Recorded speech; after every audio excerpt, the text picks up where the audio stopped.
بسم اللہ الرحمن الرحیم نحمد و نصلی علی رسولہ الکریم والمہدی الموعود علیہ الصلاۃ والتسلیم اما بعد فقد قال اللہ فی قرآن المجید والفرقان الحمید اعوذ باللہ من الشیطان الرجیم بسم اللہ الرحمن الرحیم انا انزلناہ فی لیلۃ القدر وما ادراک ما لیلۃ القدر لیلۃ القدر خیر من الف شہر تنزل الملائکۃ والروح فیہا بإذن رب من کل امر سلام ہی حتی مطلع الفجر۔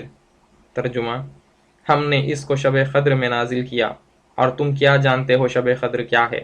شب قدر 1000 مہینوں سے بہتر ہے۔ اس میں روح اور فرشتے ہر کام کے لیے اپنے پروردگار کے حکم سے اترتے ہیں، اور وہ رات فجر ہونے تک سلامتی کی رات ہے۔ دینی بھائیوں اور بہنوں، السلام علیکم ورحمۃ اللہ وبرکاتہ۔ میں نے جو آیت قرآنی کی تلاوت فرمائی ہے، یہ سورہ لیلۃ القدر کی آیتیں ہیں۔ اس میں اللہ سبحانہ و تعالیٰ لیلۃ القدر کی عظمت بیان فرما رہا ہے، اور یہ اطلاع بھی دے رہا ہے کہ اللہ سبحانہ و تعالیٰ نے قرآن کو لیلۃ القدر کی رات میں نازل فرمایا، اور یہ رات 1000 مہینوں سے بہتر ہے۔ شب قدر کو سال تمام کی راتوں میں سب سے زیادہ فضیلت حاصل ہے، کیونکہ یہ رات برکت کا مرجع، حسنات کا پیغام ہے۔ شب قدر خیر اور برکت والی ایک عظیم و شان رات ہے، جو لیلۃ القدر کے نام سے بھی مشہور ہے۔ قوم مہدویہ میں اس رات کو امامنا مہدی موعود علیہ السلام کی اتباع میں 2 رکعتیں نماز فرض کی نیت سے اللہ کے شکر میں ادا کی جاتی ہے۔ پر کچھ لوگوں کو اس تعلق سے اتنا شک و شکوک ہے کہ وہ اپنے شک کے وبال میں مہدی موعود علیہ السلام کی اتباع سے ہی نہیں بلکہ آپ کی تصدیق سے بھی منحرف ہو رہے ہیں۔ یہ بظاہر مہدی موعود علیہ السلام کی اتباع کا دعویٰ کر رہے ہیں، مگر ان کو نہ تو تصدیق کی اہمیت کا ہی علم ہے اور نہ تصدیق کے فرائض کی قدر۔ اس ناچیز کی کوشش دینی بھائیوں اور بہنوں کو ان کے اس فتنے سے آگاہ کرنا ہے، اور ان کے اٹھائے گئے سوالات کا جائزہ کرتے ہوئے قرآن، احادیث، نقلیات اور اہل سنت والجماعت کے علماء کے قول پر روشنی ڈالنا ہے۔ چنانچہ سورہ قدر کی شان نزول کے بارے میں آیا ہے کہ نبی کریم صلی اللہ علیہ وسلم نے ایک بار بنی اسرائیل کے ایک شخص شمعون کا ذکر فرمایا، جو 1000 مہینے تک اللہ کی راہ میں دن میں جہاد اور رات میں عبادت کرتے تھے۔ صحابہ کرام رضی اللہ عنہ کو یہ سن کر تعجب ہوا اور خیال پیدا ہوا کہ ہماری عمریں تو اتنی لمبی نہیں ہیں، بلکہ ان کے مقابلے میں نہ ہونے کے برابر ہے۔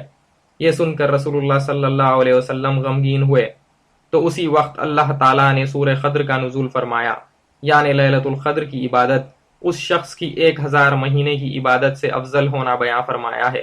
پس اللہ تعالیٰ نے یہ صورت نازل فرمائی کہ اس امت کے کسی شخص کا صرف لیلۃ القدر کا قیام یعنی نماز میں کھڑے ہونا اس شمعون نامی عابد کی 1000 مہینے کی اس عبادت سے افضل ہے۔ اس رات کے تعلق سے اہل سنت والجماعت کا یہ عقیدہ ہے کہ یہ رات رسول اللہ صلی اللہ علیہ وسلم کو دکھائی گئی تھی، پر اس کا علم آپ سے اٹھا لیا گیا۔ چنانچہ حدیث میں آیا ہے کہ عبیدہ بن صامت رضی اللہ عنہ نے خبر دی، رسول اللہ صلی اللہ علیہ وسلم اپنے حجرے سے نکلے، لوگوں کو شب قدر بتانا چاہتے تھے کہ وہ کون سی رات ہے۔ اتنے میں 2 مسلمان آپس میں لڑ پڑے۔ آپ نے فرمایا، میں تو اسی لیے باہر نکلا تھا تاکہ تم کو شب قدر بتلاؤں۔ فلاں فلاں آدمی لڑ پڑے تو وہ مجھ سے اٹھا لی گئی، اور شاید اسی میں تمہاری بہتری ہے۔ اب شب قدر کو رمضان کی 27ویں، 29ویں اور 25ویں رات میں ڈھونڈو۔ اس رات کا تعین رسول اللہ صلی اللہ علیہ وسلم نے نہیں کیا۔ شب قدر کے تعلق سے کئی روایتیں آئی ہیں۔ کچھ لوگوں کا ماننا ہے کہ یہ ہر سال الگ الگ مہینوں میں گھومتی ہے، کچھ کا ماننا ہے کہ یہ رمضان کے مہینے میں ہی گھومتی ہے، کچھ اس کو 19ویں رات مانتے ہیں، کچھ 21ویں یا 23ویں رات مانتے ہیں، اور کچھ کہتے ہیں کہ یہ 27ویں شب ہے، پر یہ سب ان کی ذاتی رائے ہے۔ گروہ مہدویہ کا اس رات کے تعلق سے یہ عقیدہ ہے کہ اس عظیم و شان رات کو احکام الحاکمین نے اپنے حکم سے سب سے پوشیدہ رکھا، اور اپنے خلیفہ حضرت سید محمد جون پوری مہدی موعود علیہ السلام کو اس رات کا علم عطا کیا۔ چنانچہ روایت میں آیا ہے کہ اللہ سبحانہ تعالیٰ نے مہدی موعود علیہ السلام کو حکم دیا، اے سید محمد، آج کی رات لیلۃ القدر ہے، یہ ہمارا احسان ہے جو ہم نے تم کو عطا کیا۔ تم ہمارے احسان کے شکر میں اپنی جماعت کے ساتھ اپنی امامت میں 2 رکعت نماز پڑھو۔ مہدی موعود علیہ السلام نے اپنے اصحاب اور اہل خانہ کو جمع کر کے دگانے کی نماز اپنی امامت میں اللہ کے حکم کی اطاعت میں ادا کی۔ یہ شکرانہ اللہ سبحانہ تعالیٰ کے حکم سے مہدی موعود علیہ السلام نے ادا کیا اور اپنی جماعت کی امامت کر کے ان پر بھی اسے فرض کیا۔ نماز کا یہ اصول ہوتا ہے کہ جو نیت امام کی ہوتی ہے وہی نیت جماعت کی بھی ہوتی ہے۔ جماعت کی نیت امام سے الگ نہیں ہو سکتی، لہٰذا مہدی موعود علیہ السلام کے حکم سے جماعت قائم ہوئی اور بطور فرض کی نیت سے شکرانہ ادا کیا گیا۔ گروہ مہدویہ میں اس کو فرض اور مہدی موعود علیہ السلام کی اتباع کی نیت سے ہی پڑھا جاتا ہے۔ مہدی موعود علیہ السلام نے یہ نماز اسی طرح اپنی باقی حیات پاک میں ہر سال ادا کی۔ آپ کے بعد صحابہ رضی اللہ عنہ نے آپ کی اتباع میں یہ نماز ہر سال ادا کی۔ یہی طریقہ تابعین تبع تابعین کا رہا، یہاں تک کہ آج تک یہ نماز ویسے ہی ادا کی جاتی ہے جیسے کہ مہدی موعود علیہ السلام نے اس کا حکم دیا۔ مہدی موعود علیہ السلام کی اتباع اس قدر ہوتی ہے کہ جو صورتیں آپ نے اس نماز میں پڑھی تھی وہی صورتیں آج بھی پڑھتے ہیں، اور آپ نے جو دعائیں کی تھی وہی دعائیں آج بھی ہم کرتے ہیں۔ اتباع کا یہ معیار اس طرح ہمارے پاس قائم ہے۔ جیسا کہ حضرت بندگی میاں شاہ قاسم مجتہد گروہ رحمۃ اللہ علیہ نے اپنے رسالے میں لکھا ہے، ہم مصدقان امام مہدی موعود علیہ السلام ہیں۔ ہم پر لازم ہے کہ ہم مہدی موعود علیہ السلام کے فعل و قول کی مطابقت کریں، اور ہم تمام اصحاب مہدی موعود علیہ السلام کے تابعین ہیں، اور مہدی علیہ السلام کے تمام اصحاب خاص و عام دگانہ لیلۃ القدر میں مطابقت المہدی الموعود کی نیت کرنے پر مامور ہیں۔ پس ہم پر فرض عین ہو گیا کہ تمام فرض امور مہدی موعود علیہ السلام اور دیگر فرائض عبادت میں اعتقاداً کوئی فرق نہ کریں، کیونکہ تصدیق اس ذات کی فرض ہے، اور جس کسی امر کا حضرت علیہ السلام نے حکم فرمایا وہ اکبر الفرض ہے۔ چنانچہ ترک دنیا زبان اقرار کے ساتھ فرض ہے، طلب دیدار خدا زبان اقرار کے ساتھ فرض ہے، صحبت صادقاں فرض، ہجرت از وطن فرض، نماز دگانہ شب قدر فرض، طالبان خدا دائرے کے فقراء میں سرویت کرنا فرض، نماز بجماعت فرض، اجماع فرض، نوبت فرض، موت کے قریب دائرہ اجماع مہدی علیہ السلام میں رہنے کی کوشش کرنا فرض۔ اور یہ تمام احکام و ارکان معمولات مشہور ہی سے نہیں بلکہ اصطلاحات سے ہے۔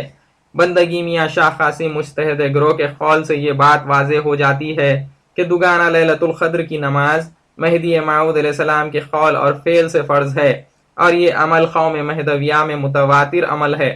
پر آج کل یہ دیکھنے میں آ رہا ہے کہ کچھ فتنہ پرست لوگ قوم میں نا اتفاقی پھیلانے کے ارادے سے یہ بات مشہور کر رہے ہیں کہ یہ نماز فرض نہیں ہے، اور فرض پڑھنے والے نعوذ باللہ غیر اللہ کی عبادت کرتے ہیں۔ یہ اپنے تھوڑے سے علم کے گمان میں اس حد تک گمراہ ہیں کہ ان کے نزدیک مہدی موعود علیہ السلام کو اللہ کی طرف سے ہونے والا حکم الہام کا درجہ رکھتا ہے، اور یہ کہتے ہیں کہ یہ الہام شریعت نہیں ہوتا، لہٰذا یہ کہتے ہیں کہ اس کو فرض ماننا شریعت محمدی صلی اللہ علیہ وسلم میں کمی پیشی کرنا ہے۔ یہ فتنہ پرواز لوگ اپنے اس عقیدے کی بنیاد کو ریسرچ کا نام دے کر لوگوں کو بھٹکا رہے ہیں۔ یہ اپنا مقصد مصدق مہدویوں کو بیدار کرنا بتاتے ہیں، اور دراصل یہ گمراہ کرنے کے لیے ایسی تجویزیں کر رہے ہیں۔ ان کا کہنا ہے کہ لیلۃ القدر کا شکرانہ فرض سمجھ کر ادا کرنے والے تین کیٹیگری میں ہیں۔ پہلے وہ جو کہتے ہیں کہ یہ رسول اللہ صلی اللہ علیہ وسلم کے دور میں فرض تھی، دوسرے وہ جو کہتے ہیں کہ یہ مہدی موعود علیہ السلام کے دور میں فرض ہوئی، اور تیسرے وہ جو کہتے ہیں کہ مہدی موعود علیہ السلام کے بعد یہ فرض ہوئی۔ حیرت کی بات ہے کہ قوم مہدویہ میں پیدا ہونے کے باوجود ان کو اتنا علم حاصل نہیں ہوا کہ مہدویوں کا عقیدہ اصحاب مہدی علیہ السلام سے لے کر آج تک ایک ہی رہا ہے کہ یہ نماز اس وقت فرض ہوئی جب اس کا علم اللہ تعالیٰ نے مہدی موعود علیہ السلام کو عطا کیا اور شکرانہ ادا کرنے کا حکم دیا۔ ان کو یہ بتا دینا ضروری ہے کہ یہ ان کے کیٹیگریز ان کے ذہنی فطور کا نتیجہ ہے جس کی کوئی حقیقت نہیں ہے۔ لوگوں کو گمراہ کرنے اور اپنے فتنہ پھیلانے کے لیے انہوں نے اسے ایجاد کیا۔ اپنے آپ کو مہدوی بولنے والے یہ لوگ اپنے عقیدے کی تحقیق نہ کر سکے تو دوسری باتوں کی تحقیق ان سے کیسے ہوگی؟ یہ بنیادی عقیدہ بچوں کو اور ان لوگوں کو جو علم نہیں رکھتے سکھانے کے لیے بحر العلوم علامہ سید اشرف شمسی رحمۃ اللہ علیہ نے اپنی کتاب العقائد میں سوال جواب کے سلسلے میں قلم بند کیا ہے۔ ان کو چاہیے تھا کہ عقائد کی کتابوں سے پڑھتے اور فیصلہ کرتے، نہ کہ یہ کیٹیگریز اپنے ذہن سے ایجاد کرتے۔ تحقیق کرنے والے اگر انصاف کا راستہ اپناتے ہیں تو یہ بات ان سے صادر نہیں ہوتی تھی، مگر یہ انصاف کی بنا پر نہیں بلکہ اپنی عداوت کے تحت تحقیق کر رہے ہیں، اور وہ تحقیق کی بنیاد ہی جھوٹ پر قائم ہے۔ اللہ سبحانہ تعالیٰ نے قرآن مجید میں ارشاد فرمایا ہے، مومنو اگر تم اہل کتاب کے کسی فریق کا کہا مان لوگے تو تمہیں وہ ایمان لانے کے بعد کافر بنا دیں گے۔ ان کا یہ بھی کہنا ہے کہ 2 فرض نمازیں ایک وقت میں جائز نہیں ہیں۔ یہ اپنی دلیل میں کہتے ہیں کہ جب جمعے کی نماز فرض ہوئی تو ظہر کی نفل ہو گئی، اسی لحاظ سے 2 فرض نمازیں ایک وقت میں پڑھنا جائز نہیں ہے۔ ان کی اس بات سے یہ ثابت ہوتا ہے کہ ان کو دین کے امور میں کوئی علم نہیں ہے، یہ صرف اپنے گمان کی پیروی کر رہے ہیں۔ یہ بات لوگوں سے پوشیدہ نہیں ہے کہ حج کے دوران 2 فرض نمازیں ظہر اور عصر اور مغرب اور عشاء ملا کر پڑھتے ہیں، جو رسول اللہ صلی اللہ علیہ وسلم کی اتباع ہے۔ یہ بات واضح ہے۔ احادیث نبوی صلی اللہ علیہ وسلم سے صاف ظاہر ہے کہ رسول اللہ صلی اللہ علیہ وسلم نے 2 فرض نمازیں کئی بار ادا کی ہے۔ آپ نے بارش کے دن اور سفر کی حالت میں یہ نمازیں ملا کر ادا کی ہیں، جیسا کہ یہ روایت میں مذکور ہے۔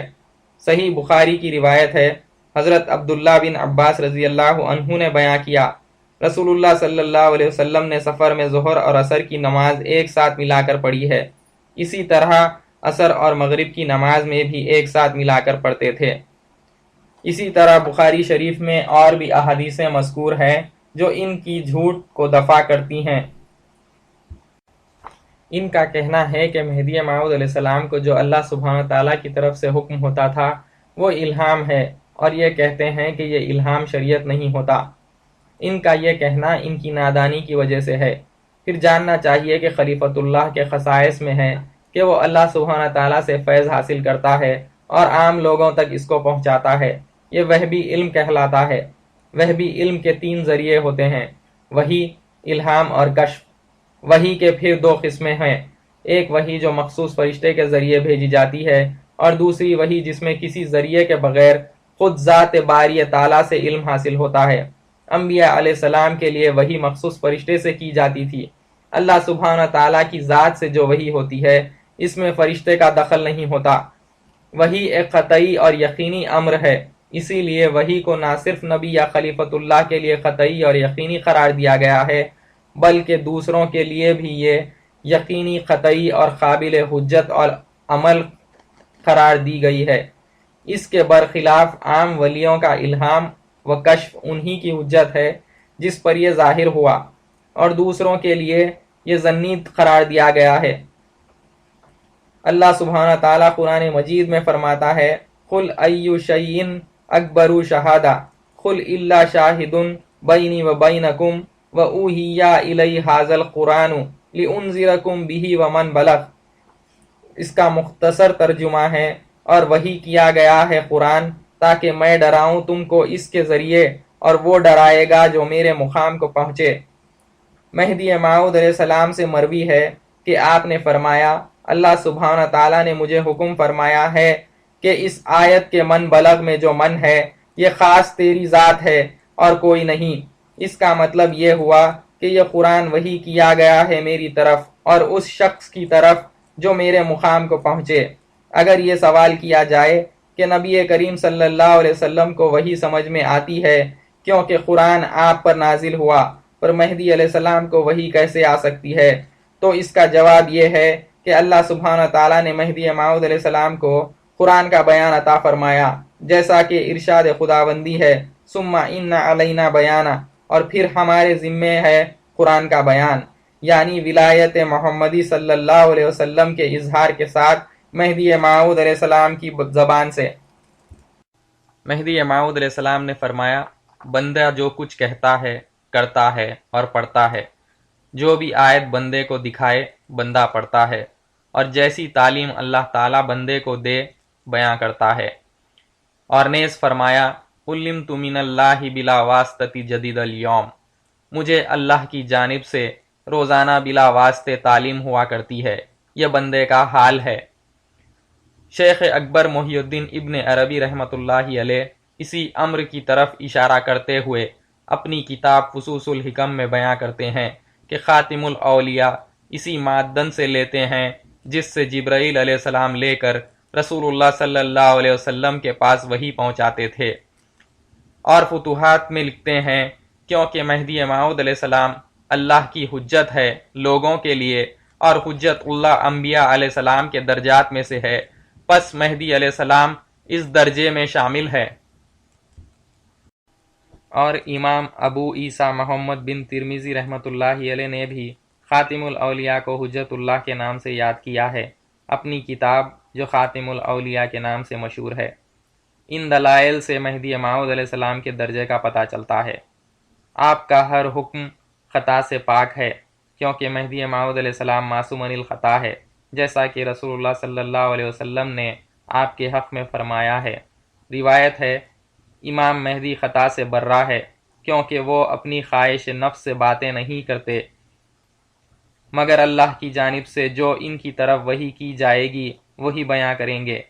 حضرت رسول اللہ صلی اللہ علیہ وسلم نے خبر دی ہے کہ بلا شبہ مہدی معصوم عن الخطا ہے۔ یہ روایت عبد الوہاب شیرانی کی کتاب یواقیت والجواہر میں درج ہے۔ اور جیسا کہ مہدی موعود علیہ السلام نے فرمایا علمت بلا واسطتی جدید اليوم، مجھے ہر نئے روز اللہ سے بلا واسطے کی تعلیم ہوتی ہے۔ اس سے پہلے کی روایت میں جو فضیلت مہدی موعود علیہ السلام کی رسول اللہ صلی اللہ علیہ وسلم نے بیان کی ہے وہ مہدی موعود علیہ السلام کے قول، فعل اور حال سے موافقت رکھتی ہے اور مہدی موعود علیہ السلام کے وحی سے حکم کرنے کی دلیل ہے۔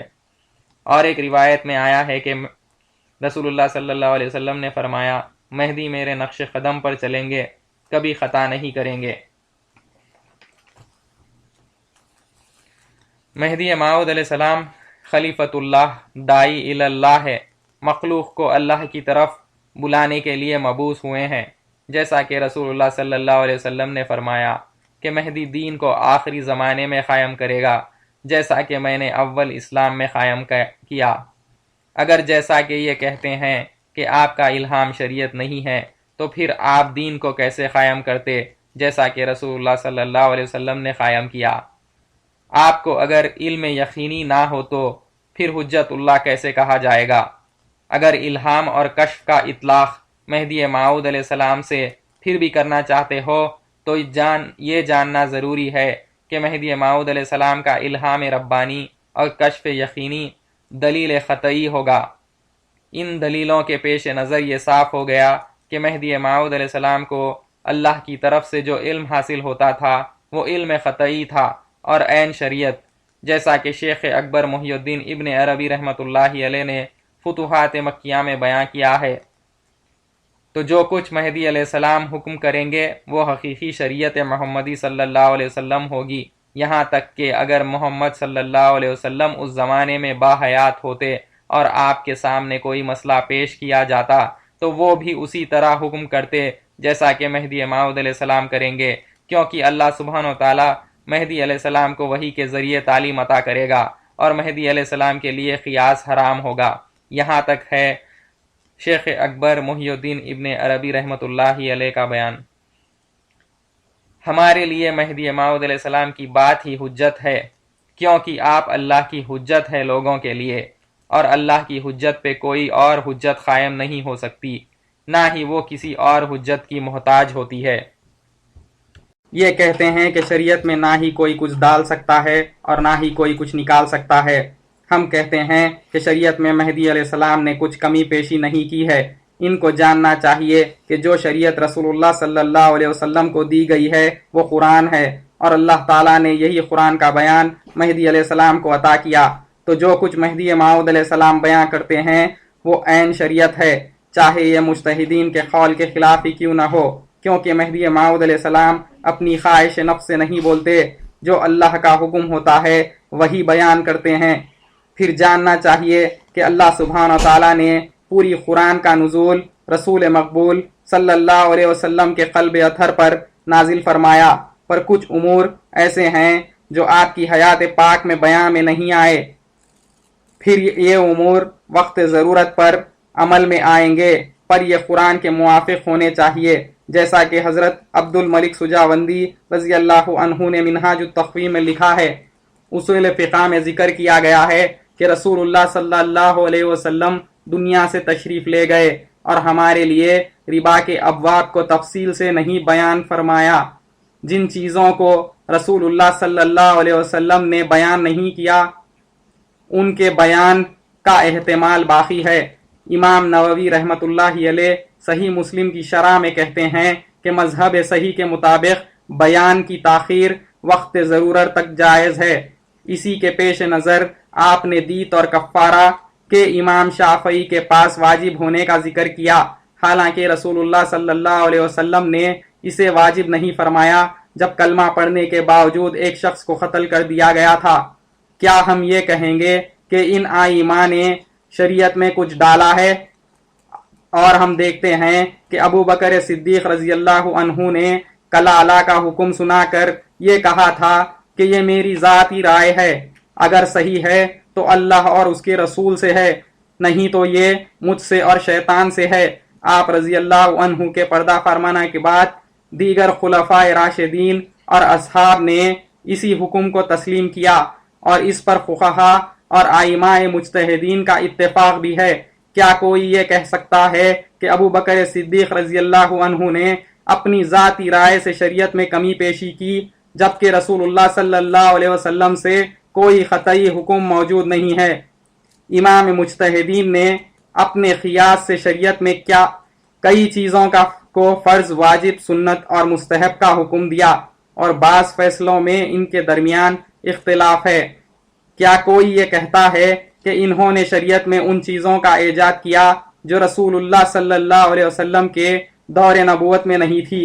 علماء اصول کے مطابق کسی فرض کی زیادتی شریعت کو اس وقت منسوخ نہیں کرتی اگر وہ زیادتی عبادت مستقل سے ہو۔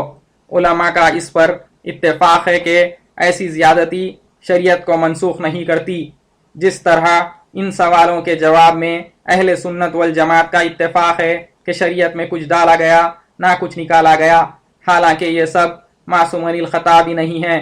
تو پھر ہم یہ کیسے سوچتے ہیں کہ اللہ کے خلیفے نے اللہ کے حکم سے جب کوئی عمل اللہ کی جماعت پہ فرض کیا ہے تو وہ شریعت میں کمی پیشی ہوتا ہے، اور ایسا ہی حال عیسیٰ علیہ السلام کا ہے جو خلیفہ بن کر امت پر اتریں گے اور اللہ کے حکم کے تحت حکم کریں گے اور جزیے کو ختم کریں گے، اور آپ کا حکم شریعت محمدی صلی اللہ علیہ وسلم میں شامل ہوگا۔ تو کیا یہ لوگ عیسیٰ علیہ السلام کے متعلق بھی یہی گمان رکھتے ہیں؟ پھر جاننا چاہیے کہ رسول اللہ صلی اللہ علیہ وسلم سے روایت ہے، حضرت علی رضی اللہ عنہ فرماتے ہیں کہ میں نے رسول اللہ صلی اللہ علیہ وسلم سے پوچھا کہ مہدی ہم سے ہوں گے یا ہمارے غیر سے؟ رسول اللہ صلی اللہ علیہ وسلم نے فرمایا بلکہ ہم سے ہوں گے، اللہ دین کو ان پر ختم کرے گا جیسا کہ ہم سے اس کو شروع کیا۔ تو ان کو یہ سوچنا چاہیے کہ اللہ جس پر اپنا دین ختم کرے گا کیا اس کا حکم شریعت نہیں ہوگا، اور پھر وہ معصومین الخطا بھی ہے۔ ان شک و شکوک پیدا کرنے والوں کو عدل و انصاف کے ساتھ غور کرنا چاہیے اور اپنی اصلاح اللہ کے خلیفے کے حکم کے موافق کرنی چاہیے۔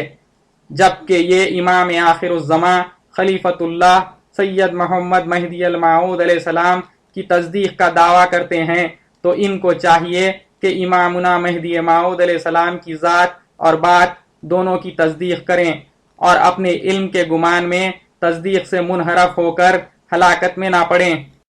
اور یہ کہتے ہیں کہ فرض پڑھنے والے ایک الہام کو فرض مانتے ہیں اور دوسرے الہام کو نہیں، جو ان کے مطابق مہدی موعود علیہ السلام کو حج کے بعد رسول اللہ صلی اللہ علیہ وسلم کی زیارت کا ارادہ کرنے کے بعد ہوا کہ زیارت کو مت جاؤ اور واپس لوٹ جاؤ۔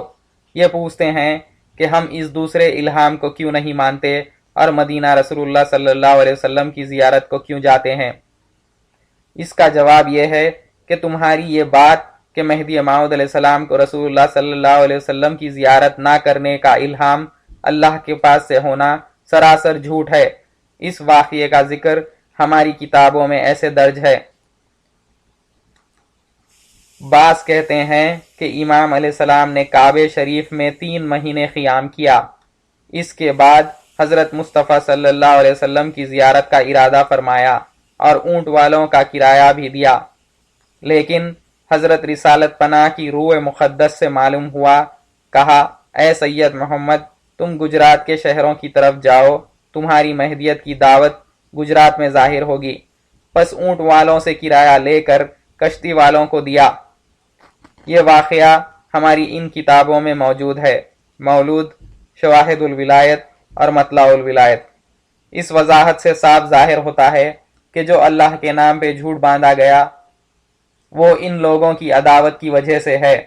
ان کے پاس کوئی علمی دلیل نہیں ہے، یہ ہم کو ایسی چیز کا الزام دے رہے ہیں جس کا کوئی اصل نہیں ہے، اور یہ ایک بے بنیاد بات ہے۔ ان کا کہنا ہے کہ اللہ کا حکم الہام بن کر خلیفۃ اللہ پہ اترتا ہے اور وہ فرض ہوتا ہے، تو پھر وہی حکم قرآن بن کر رسول اللہ صلی اللہ علیہ وسلم پہ اترتا ہے تو فرض کیوں نہیں ہوتا؟ جیسا کہ قرآن میں تہجد کی نماز کا ذکر ہے، تو وہ نماز پھر آپ صلی اللہ علیہ وسلم پر کیوں فرض نہیں ہوئی، حالانکہ آپ ہر وقت یہ نماز پڑھا کرتے تھے، یہاں تک کہ سفر، بیماری اور جہاد میں بھی پڑھا کرتے تھے۔ رسول اللہ صلی اللہ علیہ وسلم کے لیے یہ نفل کیوں تھی، فرض کیوں نہیں ہوئی؟ تو اس کا جواب یہ ہے، پہلے تو ان کی بات غلط ہے کہ قرآن میں تہجد کی نماز کا مطلق ذکر آیا ہے۔ ان کا کہنا یہ ہوتا کہ تہجد کا ذکر ہے تو صحیح ہوتا۔ تہجد میں نماز پڑھنے کی ممانعت احادیث اور مفسرین کے قول سے سمجھ میں آتی ہے، اس کا ذکر ہم آگے کریں گے۔ پر ان کا جو سوال ہے کہ تہجد فرض کیوں نہیں ہے، تو یہ سوال انہیں اللہ سبحانہ تعالیٰ سے کرنا چاہیے، کیونکہ وہی ہر چیز پر قادر ہے اور اسی کے حکم پر ساری کائنات اور اس کا نظام وجود میں آیا ہے۔ اللہ سبحانہ تعالیٰ قرآن مجید میں فرماتا ہے، بے شک تمہارا پروردگار جو چاہتا ہے کر دیتا ہے، سورہ ہود آیت 107۔ اللہ جو چاہتا ہے اپنے حکم سے کرتا ہے، اور ہم پر اس کی اطاعت لازم اور فرض ہے، اور سوال حرام ہے۔ تہجد نفل میں شمار ہوتی ہے کیونکہ اللہ سبحانہ تعالیٰ نے اس کی وضاحت قرآن میں کر دی ہے، پر کچھ علماء دین کے قریب یہ رسول اللہ صلی اللہ علیہ وسلم پر فرض تھی اور امت پر نفل۔ امام نصفی رحمۃ اللہ علیہ نے تفسیر مدارک میں اس آیت وَمِنَ اللَّيْلِ فَتَہَجَّدْ بِهِ کی تفسیر میں لکھا ہے کہ یہ نماز رسول اللہ صلی اللہ علیہ وسلم پر فرض اور امت پر نفل تھی۔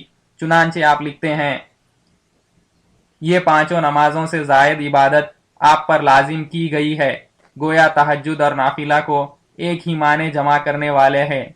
مطلب یہ کہ تہجد کی نماز پانچوں نمازوں سے زائد آپ پر بطور احسان کے بڑھائی گئی ہے۔ یہ آپ پر فرض ہے اور کسی پر فرض نہیں، کیونکہ وہ امت کے لیے نفل ہے۔ ان کا کہنا ہے کہ سورہ لیلۃ القدر میں فرض تو چھوڑیے، ایون نماز کا بھی ذکر نہیں ہے۔ تو اس کا جواب یہ ہے، اللہ تعالیٰ فرماتا ہے لیلۃ القدر خیر من الف شہر، یہ رات 1000 مہینوں سے بہتر ہے۔ ان کو سوچنا چاہیے کہ لیلۃ القدر کی رات کس معنی میں 1000 مہینوں سے بہتر ہے۔ اگر غور نہیں کر سکتے تو اس آیت کے شان نزول میں دیکھنا چاہیے، جس میں عبادت کے سلسلے سے ہی یہ سورت کے نازل ہونے کی دلیل موجود ہے۔ اللہ سبحانہ تعالیٰ نے تہجد کا ذکر بھی ایسے ہی فرمایا ہے۔ اللہ سبحانہ تعالیٰ فرماتا ہے وَمِنَ اللَّيْلِ فَتَہَجَّدْ بِهِ نَافِلَةً لَكَ۔ تہجد کے معنی نیند سے بیدار ہونے کے ہیں۔ اکثر ترجمان نے اس آیت کی تفسیر اس کے ترجمے میں ڈال دی ہے اور یہ لکھا ہے کہ رات کے حصے میں تہجد کی نماز پڑھیے، حالانکہ یہاں صلاۃ کا لفظ نہیں ہے۔ پر امت مسلمہ کا یہ اتفاق ہے کہ تہجد سے مراد رات میں نماز کے لیے بیدار ہونے کے ہی ہیں۔ ویسے ہی امت کا یہ بھی اتفاق ہے کہ لیلۃ القدر کی رات کی عبادت 1000 مہینوں کی افضل عبادت سے بڑھ کر ہے۔ نماز عبادت میں شامل ہے، اس میں کوئی بحث نہیں ہے۔ اور شب قدر کے تعلق سے ایک روایت میں آیا ہے، صحیح بخاری کی حدیث ہے، ابو ہریرہ رضی اللہ عنہ فرماتے ہیں رسول اللہ صلی اللہ علیہ وسلم نے فرمایا، جو شب قدر کی رات میں ایمان اور احتساب کے ساتھ کھڑا ہوا، اللہ اس کے پچھلے سب گناہ معاف کر دیتا ہے۔ اس حدیث میں قیام کا لفظ آیا ہے۔ قیام کا لفظ قرآن میں نماز ہی کے لیے استعمال ہوا ہے، جیسے کہ قیام اللیل۔ تو اللہ ان جھٹلانے والوں سے یہ سوال کرتا ہے، اور تم اللہ کی کون کون سی نعمتوں کو جھٹلاؤ گے؟ ان کا کہنا ہے کہ وطر کی نماز سنت ہے، اور اس کی دلیل میں سنن نسائی اور ابو داؤد کی احادیث پیش کرتے ہیں، اور ان کا کہنا ہے کہ مجتہد کا قول ہے کہ اگر ان کے عمل کے خلاف کوئی حدیث پاؤ تو ان کا عمل دیوار پہ مار دو۔ ہم جب وطر کے باب میں غور کرتے ہیں تو یہ پاتے ہیں کہ وطر کے تعلق سے مجتہدین میں اختلاف ہے۔ امام مالک، امام احمد اور امام شافعی رحمۃ اللہ علیہ کے نزدیک یہ سنت ہے، پر امام اعظم ابو حنیفہ رحمۃ اللہ علیہ اس کو واجب مانتے ہیں، جو فرض کے بہت قریب ہے۔ جہاں پہ اس کے سنت ہونے کے تعلق سے احادیث موجود ہے، وہیں اس کے واجب ہونے کی بھی روایتیں موجود ہے۔ چنانچہ احادیث میں آیا ہے، عبداللہ بن بریدہ اپنے والد سے روایت کرتے ہیں، ان کا بیان ہے کہ میں نے رسول اللہ صلی اللہ علیہ وسلم کو سنا، آپ فرماتے تھے کہ وطر حق ہے، جو وطر نہ پڑھے ہم میں سے نہیں۔ ایسا رسول اللہ صلی اللہ علیہ وسلم نے 3 دفعہ دہرایا۔ یہ حدیث ابو داؤد کی ہے۔ اور ایک حدیث میں آیا ہے، حضرت علی رضی اللہ عنہ سے مروی ہے کہ رسول اللہ صلی اللہ علیہ وسلم نے فرمایا، اے قرآن والو، وطر پڑھا کرو، بلا شبہ اللہ تعالیٰ وطر ہے، وطر کو پسند کرتا ہے۔ یہ بھی ابو داؤد کی حدیث ہے۔ خریجہ ابن حذیفہ العدوی رضی اللہ عنہ سے مروی ہے، انہوں نے فرمایا کہ رسول اللہ صلی اللہ علیہ وسلم ہمارے پاس تشریف لائے اور فرمایا، اللہ تعالیٰ نے تمہیں ایک زائد نماز دی ہے جو تمہارے لیے سرخ اونٹوں سے بھی بہتر ہے۔ یہ نماز وطر ہے، اور اس کا وقت عشاء سے طلوع فجر کے درمیان مقرر فرمایا۔ اور ایک روایت آئی ہے، ابو سعید خدری رضی اللہ عنہ فرماتے ہیں کہ رسول اللہ صلی اللہ علیہ وسلم نے فرمایا، بے شک اللہ نے تمہارے لیے ایک نماز بڑھائی ہے اور یہ وطر ہے۔ یہ طبرانی کی حدیث ہے۔ ان احادیث سے یہ صاف ہو گیا کہ یہ لوگ صرف اپنی حجت قائم کرنے کے لیے ایک حدیث سے تمسک کر کے فیصلہ کر رہے ہیں۔ دوسرے جو یہ نماز واجب کی نیت سے پڑھ رہے ہیں، ان کو یہ غلط کہتے ہیں۔ جو احادیث کی کتابوں سے یہ دلیل دے رہے ہیں، انہی کتابوں میں یہ بھی موجود ہے، تو کیا انہیں یہ احادیث نظر نہیں آتے، یا ان کی عداوت نے انہیں اندھا بنا دیا؟ حضرت عبد الملک سجاوندی رضی اللہ عنہ نے لکھا ہے، متقدمین نے تمسک بالحدیث کے متعلق یہ رائے دی ہے کہ غیر مجتہد کو حدیث سے تمسک کرنا جائز نہیں۔ چنانچہ کتاب اصول میں مذکور ہے کہ عامی کو جائز نہیں کہ تمسک بالحدیث کرے، اور جو دلیل لانے والا اجتہاد کے درجے کو نہ پہنچا ہو تو اس کا درجہ عامی کا ہے۔ حسامی کے حاشیے میں اجماع کے بحث میں مذکور ہے کہ جو شخص صاحب رائے اور صاحب اجتہاد نہ ہو، اس کا حکم عوام کا ہے۔ پس یہ بات معلوم ہوئی کہ احادیث سے تمسک کرنے والا شخص جو اجتہاد کا درجے کو نہ پہنچے، وہ سلف الصالحین کے مذہب سے غافل ہوتا ہے۔ یہاں تک ہے حضرت کا قول۔ پس یہ لوگ جب اپنے گمان سے فیصلہ سنا رہے ہیں، ان کو چاہیے کہ تمسک بالحدیث نہ کریں اور مقلد کی طرح اپنے اعتقاد کا جائزہ کریں۔ اور یہ کہتے ہیں کہ امامنا علیہ السلام کا فرمان ہے، اگر کوئی میرا نام لے کر کوئی بات کرے اور اگر وہ قرآن اور سنت سے ہٹ کر ہے تو پھر وہ جھوٹا ہے۔ فرض پڑھنے والے یہ کہتے ہیں کہ یہ نماز قرآن اور سنت سے فرض نہیں ہے، لہٰذا یہ جھوٹے ہیں۔ اور مہدی موعود علیہ السلام نے کہا، لعنت ہے اس پہ جو میرا نام لے کر جھوٹ بولے۔ ہم دیکھتے ہیں کہ یہ جو مہدی موعود علیہ السلام کا فرمان بتا کر نقل بیان کر رہے ہیں، ان الفاظ کے ساتھ ایسی کوئی بھی نقل ہماری کتابوں میں موجود نہیں ہے۔ دوسروں پر جھوٹ کا بہتان باندھنے والے یہ خود اپنے کلام کی گرفت میں ہیں۔ انہیں نہ تو اللہ کا خوف ہے اور نہ ہی آخرت کا ڈر۔ یہ سمجھتے ہیں ان کے لیے امامنا مہدی موعود علیہ السلام کی وہ نقل صادق ہے جس کو یہ اپنے مفاد کے لیے لوگوں پر بہتان باندھنے کے لیے استعمال کرتے ہیں، حالانکہ ایسی کوئی نقل ہی نہیں ہے۔ جن نقلیات میں مہدی موعود علیہ السلام نے اپنے منکر کو کافر قرار دیا، یا وہ نقلیات جن میں آپ نے اللہ کے احکام اللہ کے حکم سے فرض قرار دیے، وہ ان کے پاس کوئی اہمیت نہیں رکھتے۔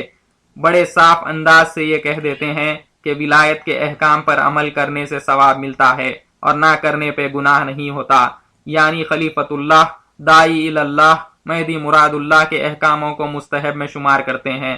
دگانہ لیلۃ القدر کی نماز پہ اعتراض تو ان کا ایک دھوکہ ہے، معصوم لوگوں کو گمراہ کرنے کا۔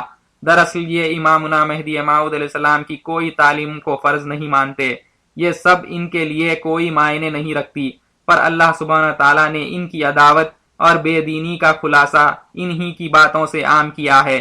اللہ سبحانہ تعالیٰ نے ان لوگوں کے متعلق اپنے کلام میں فرمایا ہے، ہر جھوٹے گنہگار پر افسوس ہے، سورہ جاثیہ کی آیت 8۔ یہ جو نقل بیان کرتے ہیں یہ فی حقیقت نقلیات کی کتاب میں اس طرح درج ہے۔ حضرت امامنا مہدی موعود علیہ السلام نے فرمایا کہ جو شخص میری نقل بیان کرے اگر وہ حق تعالیٰ کے کلام کے موافق ہو تو وہ میری نقل ہے، اگر کلام کے موافق نہیں ہے تو میری نقل نہیں ہے۔ یہ سمجھ لیا جائے کہ سننے کے وقت ناقل کا دل حاضر نہ رہا ہوگا، جس کی وجہ سے سہو ہو گیا۔ اس نقل میں یہ جو سنت کے الفاظ انہوں نے لگا دیے ہیں نقل کی قبولیت کے لیے، وہ نقل میں نہیں ملتے، اور نہ ہی مہدی موعود علیہ السلام کی نقل سہو کی وجہ سے بیان کرنے والے پر لعنت بھیجنے کے الفاظ اس میں ملتے ہیں۔ البتہ رسول اللہ صلی اللہ علیہ وسلم نے بھی احادیث کو قبول کرنے کے لیے یہی شرط رکھی ہے کہ حدیث کو قرآن پہ پیش کرو، اگر موافق پاؤ تو قبول کرو ورنہ رد کر دو۔ مہدی موعود علیہ السلام نے فرمایا جو حدیث اس بندے کی ذات کے موافق نہیں، صحیح نہیں۔ اس فرمان سے یہ ثابت ہوتا ہے کہ کوئی بھی حدیث مہدی موعود علیہ السلام کی سے اختلاف کرنے کے لیے حجت نہیں بنائی جا سکتی، اگر وہ مہدی موعود علیہ السلام کے قول، فعل و حال کے خلاف ہو۔ مہدی موعود علیہ السلام نے فرمایا مذہب ما کتاب اللہ و اتباع محمد رسول اللہ، یعنی میرا مذہب اللہ کی کتاب اور رسول اللہ صلی اللہ علیہ وسلم کی اتباع ہے۔ اتباع کے معنی احادیث نہیں ہو سکتے اگر وہ مہدی موعود علیہ السلام کی ذات کے موافق نہیں، کیونکہ رسول اللہ صلی اللہ علیہ وسلم کے کسی عمل کے تعلق سے مختلف حدیثیں مختلف عمل بتائیں گی۔ مثلا وتر کی نماز میں کتنی رکعتیں پڑھنی چاہیے۔ مہدی موعود علیہ السلام کی اتباع رسول اللہ صلی اللہ علیہ وسلم کے ذاتی عمل پہ ہوگی، اور ہر وقت مہدی علیہ السلام کو رسول اللہ صلی اللہ علیہ وسلم کی روح مبارک سے مشاہدہ تھا تاکہ کامل اتباع ہو۔ اسی لیے رسول اللہ صلی اللہ علیہ وسلم نے فرمایا وہ میرے نقش قدم پر چلے گا، کبھی خطا نہیں کرے گا، یعنی مہدی موعود علیہ السلام معصوم عن الخطا ہیں۔ آپ کا ہر عمل اور حکم قرآن کے مطابق ہوگا۔ اگر یہ کہتے ہیں کہ مہدی موعود علیہ السلام کا لیلۃ القدر کی رات اللہ سبحانہ تعالیٰ کے حکم پر شکرانے کا فرض ادا کرنا اللہ سبحانہ تعالیٰ کی کتاب کے موافق نہیں، تو یہ ایک بے اصل بات ہے۔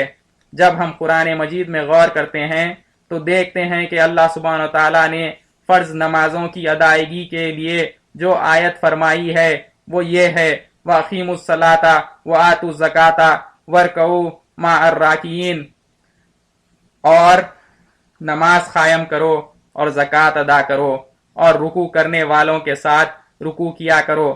شیخ عبد القادر جیلانی رحمت اللہ علیہ لکھتے ہیں کہ نماز کے وجوب کے لیے یہ اصل آیت کریمہ ہے۔ یہ بات انہوں نے اپنی کتاب غنیت الطالبین میں درج کی ہے۔ اس آیت میں کون سی نماز مخصوص کی گئی ہے؟ اگر اللہ کا خلیفہ اللہ کے حکم سے شکرانے کی فرض نماز پڑھے تو کیا یہ آیت کے موافق نہ ہوگا؟ اور شکر ادا کرنا بھی قرآن مجید کی نص سے ثابت ہے۔ اللہ فرماتا ہے میرا شکر ادا کرو اور مجھ سے کفر نہ کرو، فاذکرونی اذکرکم واشکروا لی ولا تکفرون، تم مجھے یاد کرو میں تمہیں یاد کروں گا، میرا شکر ادا کرو اور مجھ سے کفر نہ کرو۔ پس اللہ سبحانہ تعالیٰ کا خلیفہ اگر اللہ کے حکم سے لیلۃ القدر کی نماز اس کے احسان کے شکر میں ادا فرمائے تو کیا یہ قرآن اور شریعت کے خلاف ہے؟ حالانکہ شکر کرنا اور نماز پڑھنا دونوں ہی قرآن مجید کی نص سے ہیں۔ مہدی موعود علیہ السلام کا عمل رسول اللہ صلی اللہ علیہ وسلم کی اتباع بھی کرتا ہے، جیسے کہ حدیث میں مذکور ہے۔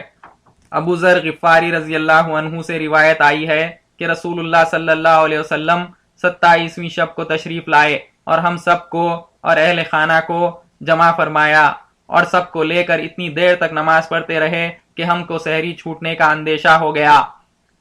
ایک اور روایت میں آیا ہے کہ رسول اللہ صلی اللہ علیہ وسلم نے بھی اس رات میں نماز پڑھنے کا حکم دیا۔ زیر سے روایت ہے کہ میں نے ابی بن کعب رضی اللہ عنہ سے سنا اور ان سے کہا گیا کہ عبداللہ بن مسعود رضی اللہ عنہ کہتے ہیں کہ جو سال بھر تک جگتا ہے اسے شب قدر ملتی ہے۔ ابی نے کہا قسم ہے اللہ کی کہ اس کے سوا کوئی معبود نہیں، بے شک شب قدر رمضان میں ہے، اور روا قسم کھاتے تھے اور انشاءاللہ نہیں کہتے تھے، مطلب یہ کہ اپنی قسم پر یقین تھا۔ وہ وہی رات ہے جس میں رسول اللہ صلی اللہ علیہ وسلم نے ہمیں قیام کرنے کا حکم کیا، وہ وہی رات ہے جس کی صبح کو 27ویں تاریخ ہوتی ہے اور اس میں سورج نکلتا ہے اور اس میں شعاع نہیں ہوتی۔ ان دلیلوں سے یہ ثابت ہو گیا کہ مہدی موعود علیہ السلام کا عمل قرآن اور اتباع رسول اللہ صلی اللہ علیہ وسلم سے ہے، اور آپ کا یہ عمل شریعت کو منسوخ نہیں کرتا، کیونکہ آپ کا عمل قرآن کے موافق ہے اور شریعت محمدی قرآن کے احکام ہی ہیں۔ اس عمل کو غیر اللہ کی عبادت کہنے والے جاہل ہیں، اور اللہ سبحانہ وتعالیٰ نے ان کے دلوں پر مہر لگا دی ہے کہ یہ نہ دیکھ سکتے ہیں اور نہ سن سکتے ہیں اور نہ سمجھ سکتے ہیں۔ یہ اصحاب مہدی علیہ السلام، تابعین اور تبع تابعین کا اتفاق ہے۔ جو کوئی اس سے انکار کرے اس کا حال ویسا ہی ہے جیسا کہ حضرت بندگی میاں شہاب الدین شہید سدوٹ رحمت اللہ علیہ نے فرمایا۔ یہ لوگ صحابہ رضی اللہ عنہ کی اتفاق سے روگرداں ہیں، اس گروہ کے سلف الصالحین کے اجماع فیصلوں سے منحرف ہیں، حکم اجماع توڑتے ہیں، مجتہدوں کے قول کو حضرت مہدی موعود علیہ السلام کے فرما پہ ترجیح دیتے ہیں، صحابہ رضی اللہ عنہ کی تقلید سے اور اس گروہ کے اجماع سے خارج ہو رہے ہیں، اور جو خصوصیات و شرف ولایت مصطفیٰ صلی اللہ علیہ وسلم کے لیے ہے اس کی مطلق خبر نہیں رکھتے، اور عام لوگوں کو خاتمین علیہ السلام کے شرف و فضیلت سے باز رکھتے ہیں، بلکہ ان ہر دو کی تعظیم و تکریم میں کوتاہی کی صورتیں پیدا کر کے خود ہلاک ہو رہے ہیں اور دوسروں کو ہلاک کیے جا رہے ہیں۔ یہاں تک ہے حضرت کا قول۔ حضرت کے زمانے کے منافقین میں اور اس زمانے کے منافقین میں فرق اتنا ہے کہ وہ مجتہدین کے قول کو مہدی موعود علیہ السلام کے قول پہ ترجیح دیتے تھے، آج کے منافقین اپنے آپ کو مجتہد سمجھنے لگے ہیں اور اپنے گمان کو ترجیح دیتے ہیں۔